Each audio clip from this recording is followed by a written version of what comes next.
Howdy, all of you delicious people. I'm here today to review The Mandela Effect. So this, of course, is a movie that is currently on Hulu right now, Hulu. So going into The Mandela Effect, this movie really is to clearly define to us what the Mandela Effect is, going on and giving us certain examples, and really anything in between that part of this movie is to honestly not be all of that relevant. We have it to where we have a story that really is to have been like, man, I could have probably just watched like a Google search of this and could be as equal to go on and not need to actually go on and see this movie. There isn't really much of this film. So teeing it up, because there's probably not going to be much for me to go on and thoroughly in-depth talk about this film, because there's nothing really there, even though this movie is over an hour and change in length, which is surprising to me. So we, of course, have a character called Brendan, that, of course, is to go on and to seemingly at some point have a family, but then one of those family members vanished for some odd reason, and then Brendan needs to go and have this family member at some point, like, is this family member still alive in some weird parallel dimension somewhere? Like, was she never to be gone? And then all of a sudden we start to see certain things start to unravel little by little as Brandon is to start to realize that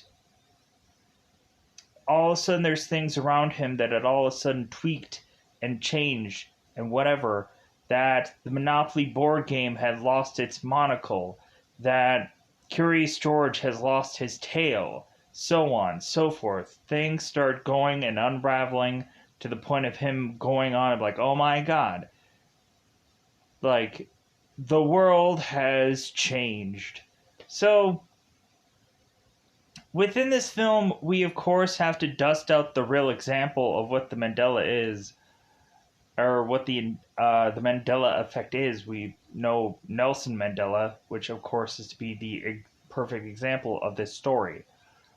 So, really, we can go on and look at the Mandela effect. We can probably look at like 4, 5, and 6 of the Star Wars films and go on and be like, yeah, there's the Mandela effect in action, going on and retconning and changing a movie that we have seen decades before and now tweaking and changing it to have all of a sudden these new additional scenes that are to now determine that this is to be the new 4, 5, and 6 of a Star Wars film.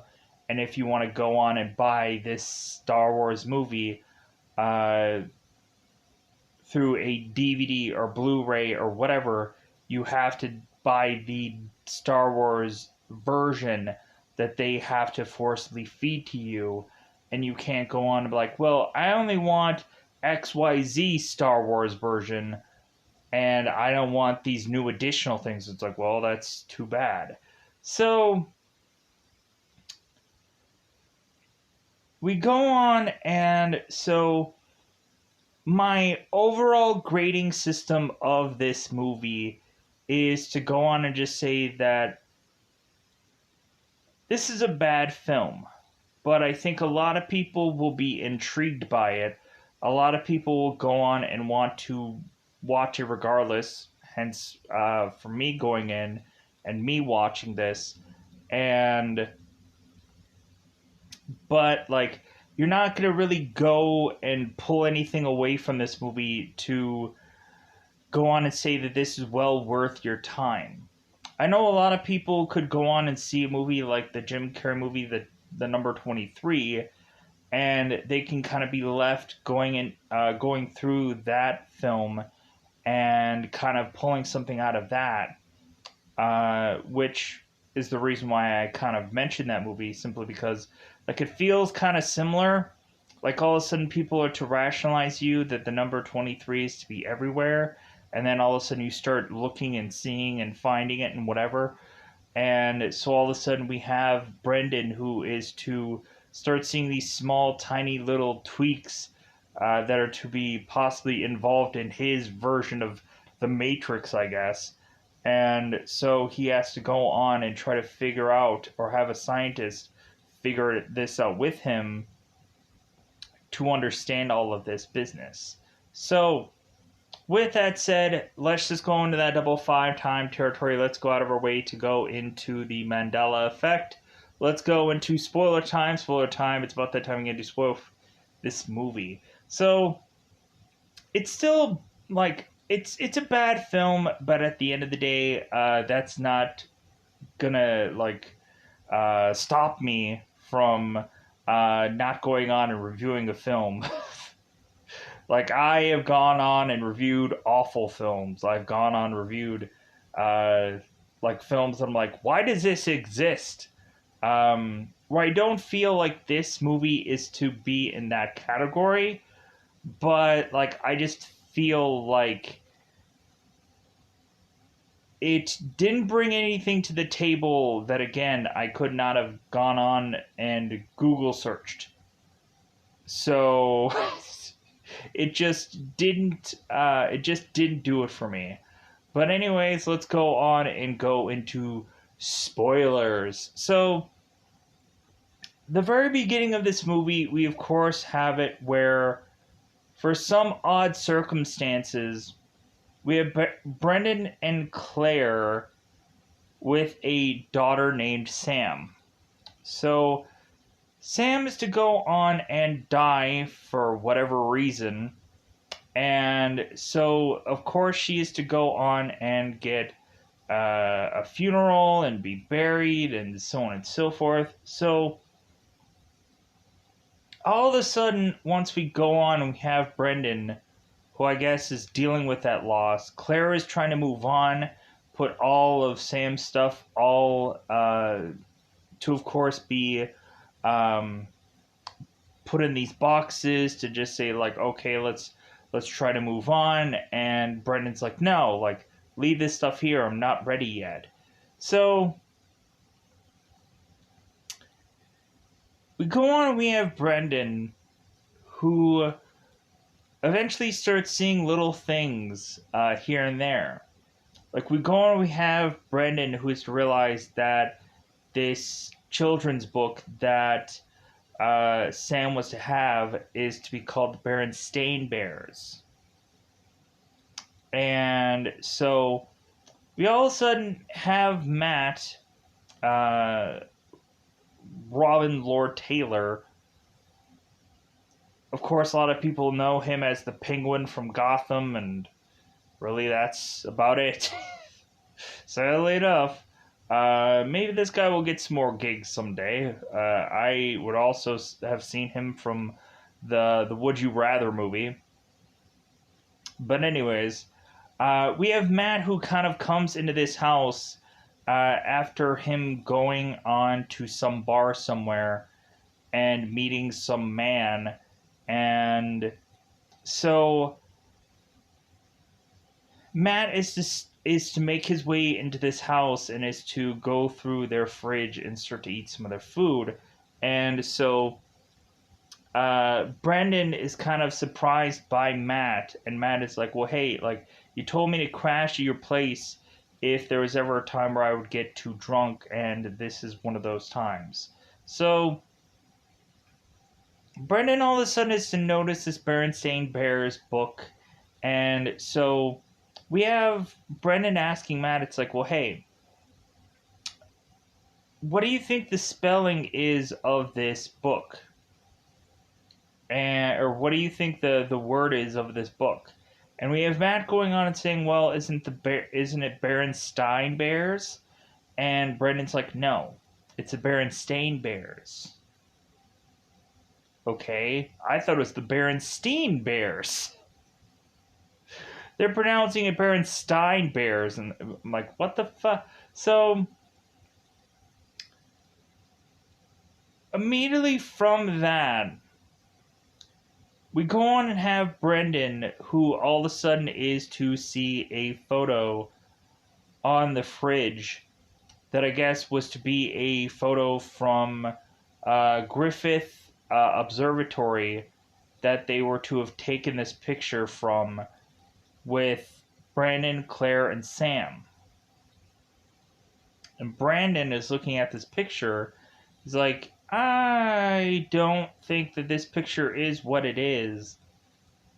Because I think the actual picture was taken at Pacific uh, Pacific something. Let me pause here for 1 second. Pacific Science Center. So we go on into this film, and we of course have it to where Brendan is trying to confirm to Claire this photo and where it was taken. So we have Brandon just continuously going to Matt and saying like, "Hey, this photo is not where we should have been. This makes no sense." Now we have to go on and have obviously some green screen going on where we have this whole family that is in a number of different locations in a number of different places, and obviously they are all like green screened in for them to go into numerous pictures in numerous locations, so they can kind of easily do this thing in one fell swoop of a thing. So we go on and we finally have Brandon, who's like, you know what, this has to be some kind of scientific thing, and I have to figure out what it is. So we go on and have Brendan, who is going on and trying to figure this out, trying to go online and listen to Neil deGrasse Tyson's lectures and try to figure out what the heck all of this is. And Brendan is to realize that this is to actually be the Mandela effect, where we go on and we have a guy named Mandela who people were to have assumed had died in prison a long stretch of time ago, but actually they were to find that inaccurate. And so now we, of course, have all these examples flooding in to prove to the fact that we have had certain retcons being done in our lives. Like, of course, we had Jiffy at some point that got renamed Jif. We, of course, go on and have the, like, Looney Tunes is now to be Tunes, Tunes. And so on and so forth. There seems to be a number of examples that can be given within this movie. So we go on and we have Brendan consistently telling Matt about this. And so it gets to the point where all of a sudden Claire is to seemingly want to understand, like, or really ask what Brendan is exactly up to, like what's going on with him. So, because we have where Brandon and Claire are to get passionate in their bed, to all of a sudden have Brandon going on and is to be hearing his daughter supposedly in her room. Brendan is going on and seeing some girl in her room, and it's kind of fading in and out. So Brandon is to at some point go on and explain to Claire what he has seen and what he cannot exactly explain. Because we have both Brendan and Claire at this dinner, and Claire is like, hey, you want to let me in on what you're, like, what's wrong with you? Like, what's going on recently? So Brendan is to start to realize that, hey, like, the Monopoly guy, what did he have on his face? And Claire's like, well, a monocle. Like the little eyepiece. And Brennan's like, okay, we'll go and find a Monopoly game board and you'll find out that it's not there. she goes on and she's like, huh, yeah, I guess that is gone. That's weird. And Brendan is also to mention that Curious George had a tail at some point, but now he doesn't, weirdly. Like, man, the Mandela effect, it's working its way through everything. Oh my god. So, we go on and we have Claire who's telling Brendan that she thinks he needs to see somebody. And so we go on and we have Brendan who's trying to figure out some scientist who was talking about the Mandela effect and that there might be some parallel Earths that are just kind of conflicting with one another. So we have Brendan who's going and sending this video to Dr. Fox, trying to get an answer from him, and so he doesn't. To the point where Brendan goes and tries to find this scientist to try and talk to him, and so Dr. Fox is just like, oh, you were that Brendan guy. So we, of course, have Brendan, who at first was to ask him for 5 minutes of his time, and then when he goes and knocks on the door of his private house, or his private home, we have Brandon who's like, well, hey, give me 10 minutes. And Dr. Fox is like, well, didn't you say 5 before? So Brendan goes on and is to explain to this doctor all of what, or re-explain all of what Brendan is really going through. And Dr. Fox is like, well, yeah, I'm sorry about your daughter passing away. But we have it to where there's not really any definitive answer or any way to really correct this. And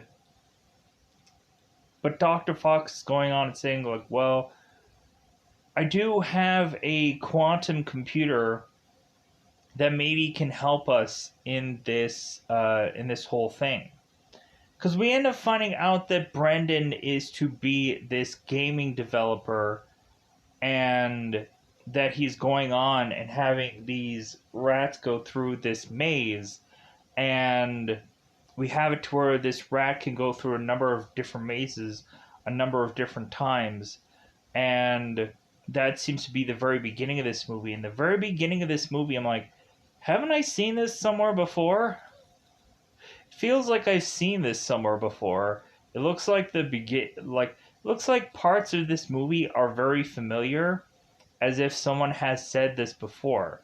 Plus, I think I had gone on and watched the show Peacemaker, and Peacemaker had gone on and talked about the Berenstain Bears via that one episode.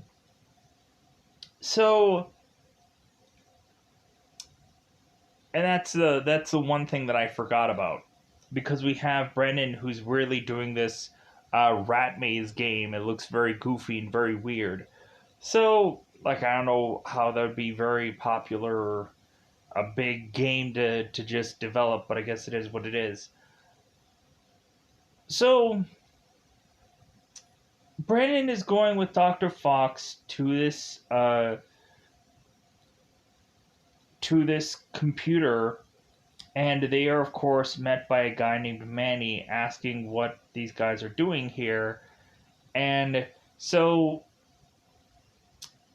Dr. Fox, of course, was kicked out of this school for what he was, what his harsh beliefs were, and that no one could really, cold-heartedly have the fact that Dr. Fox can prove any of this stuff that he really believes. So Brendan is going on, and the further and further we get into the story, so Brendan is to go on and eventually have one day where all of a sudden his daughter is to reappear to him. And so now Brendan is going and calling to double check with every single family member he is to know, and to just see their reactions if any single one of these family members are to be baffled or confused why Sam is still alive because they had all went to this girl's funeral at the beginning of this film. And so Brendan is going on and calling all these people, and every single one of them are to still realize that Sam is to still be alive, or there is no like knee jerk thing to just say like, oh, what, she's alive, thought she was dead. We don't have anything like that. So really, Brandon should just be cherishing the fact that his daughter is still alive here. And so we go on, and we all of a sudden have it slowly but surely where Claire is starting to lose her mind.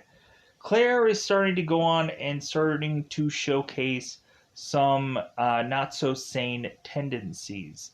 Going on and having Claire uh, go on in this story and is to say that Sam should be dead, and is going on and wanting uh, to paint some certain bowl a brown color instead of orange because they don't have orange in their place. So they should go on and uh, color the bowl brown. And then this girl just starts breaking all these glasses and breaking all these plates at this one place that they had created all these like plain looking bowls and drinks and stuff, mugs. So we also had it to where Dr. Fox was going on and mentioning about Looney Tunes. How Looney Tunes was to at some point have the title where it's like Looney and then Tunes with two O's, but now it's called Looney Tunes with a U instead of two O's. So we go on, and towards the end of this movie, Sam all of a sudden is going on and watching Looney Tunes, and all of a sudden the two O's are in the of course uh, uh, beginning scene, or the logo scene. So it's like, aha, like they figured out how to go and find the TOO for the tunes. So this is kind of like, this is just a goofy film that you can go on and just see the inaccuracies or see the stuff that had been tweaked or changed over time. And a lot of people have to question whether or not, like, well, was it called Jif the whole time or Jiffy? Like, it was Jiffy the whole time. Oh my god, it was Jiffy. It was Jiffy. So we continue to have Claire, who's going bat crap crazy to the point of uh, Matt is just kind of coming in full time to assist his sister with her going bat crap crazy. So we all of a sudden go on, and we finally have Brendan, who's thinking that he can possibly reset this this quantum computer and maybe have everything go back to normal again. And so, because Brendan is a game designer, so I think he can go and figure out how to put code into the supercomputer and fix everything. So Brendan goes into this company's computer, goes on and is to try to figure out this equation or this code to put into this computer, and then leaves. I think Brendan is to also injure a guy who was to stop him once before uh, within this facility, as we have this guy asking Brendan, oh, are you a student here? And Brendan's like, sure, I'm a student here. I'm like, I'm going to call security. So Brendan is to go and run off and restart this supercomputer, And so all of a sudden now we start to see things kind of going very wonky and all and starting to uh, seem to be not what it actually should be. We go on and we see Brendan, who is watching on as two people are kissing, and all of a sudden, like, we have this kind of like in and out thing going on with their skin, or it's kind of like shifting in and out within their bodies. So we go on and we have Brandon, who's rushing his way to make it to Claire because she's desperately calling him, realizing that things are going really, really weird. So we have Claire, who's running outside to see Sam and screaming and yelling that she shouldn't be here. So all of a sudden we start to have it where Claire, like, her body's starting to warp also, as well as a number of other items are just starting to warp out in the backyard. So we go on and have everything starting to warp and shift and change so much that all of a sudden we have, I guess, at some point hit the reset button. For all of a sudden, Brendan and Claire are to, of course, be at this beach, and this time around, I guess we have uh, Claire asking her daughter, "Hey, where are you going?" "Oh, I'm just gonna go out and get some shells. Like, I won't be too far off." And Brendan's like, "Well, hey, you have Curious George with you. Just kind of like leave that with us so he won't get wet." So the girl runs off, and so I guess this time around she doesn't get hurt, she doesn't get killed, she doesn't die. So really, that's just the way the movie is to just fizzle off, is with just an alternate changing of things, and really the world just continues on as if it's some weird goofy matrix at some point. But yeah, so that's all I really had time for the Mandela effect. Let me know in the comments below if you have ever also gone on and watched this film. Uh, yeah, like, I would like to praise this movie more, but this movie doesn't really have much of a story. It doesn't have much to go really far deeply into it. And so, like, it's kind of interesting that we go on and we have certain people that are to go on and mention any number of things that are to come out of this movie, like supposedly saying that at some point Sinbad was to be in the Kazam movie as some genie. And supposedly, I guess Sinbad was to have a genie like outfit, but it's on some weird, goofy video somewhere. So it's not a legitimate. Like, Sinbad has never really been a genie anywhere, but we go on and have Sinbad later on in life in some YouTube video somewhere, like College Humor or something like that, going on and portraying this character that he was supposed to betray, but never did. So, yeah, so we go on and we have the Mandela effect, that at the end of the day, I think a lot of people could go on and have some kind of theory or some kind of thing of them thinking, like, oh yeah, like, like, at some point I thought that Kit Kats were never to have a hyphen in it, and or a kind of a dash in it or whatever, but now I guess they do, or something like that. I remember, like, Spider-Man never had a thing in between both Spider and Man. I remember those days. But then all of a sudden we have like Spider hyphen Man. I'm like, what the is this? And now they have to make it so prominent in every show and every movie that he does. And I'm just like, man, I miss the days where it was just called Spider-Man and they didn't have that weird goofy hyphen in between.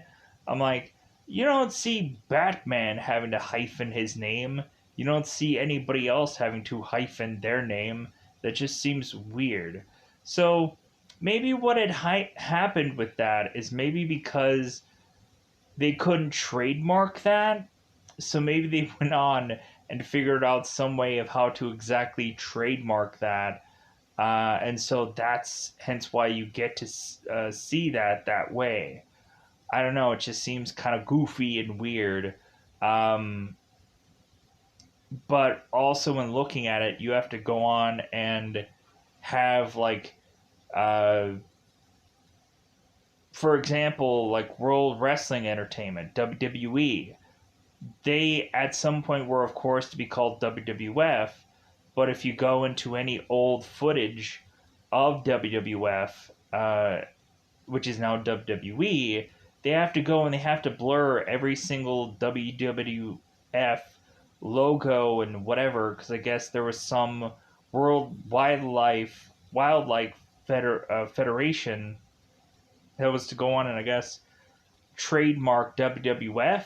So weirdly, we have it to where WWE has to go on and edit every single one of their old things to get rid of the old logos, and there are certain guys that go on and talk about like WWF as WWF at some point, but they always have to go on and just like there always is that talk, that line, that whatever. So it's kind of fun. It's kind of funny. Um, we also have it to where a lot of people like refer to any other kind of like when eventually WWE was to buy out WCW, all of a sudden WCW is also WWE. It's like okay, like it's different companies completely. Um, so with that said, yeah, like that's the fun thing about all this is eventually you retcon it and you change it, and then after some time has passed, people don't even realize anything is to be different, changed, or whatever because they don't know any better. So, with that said, I think I'm just going to get out of here. There's not much else for me to say about this film, so I'm going to get out of here. Bye, everybody. Bye, everybody.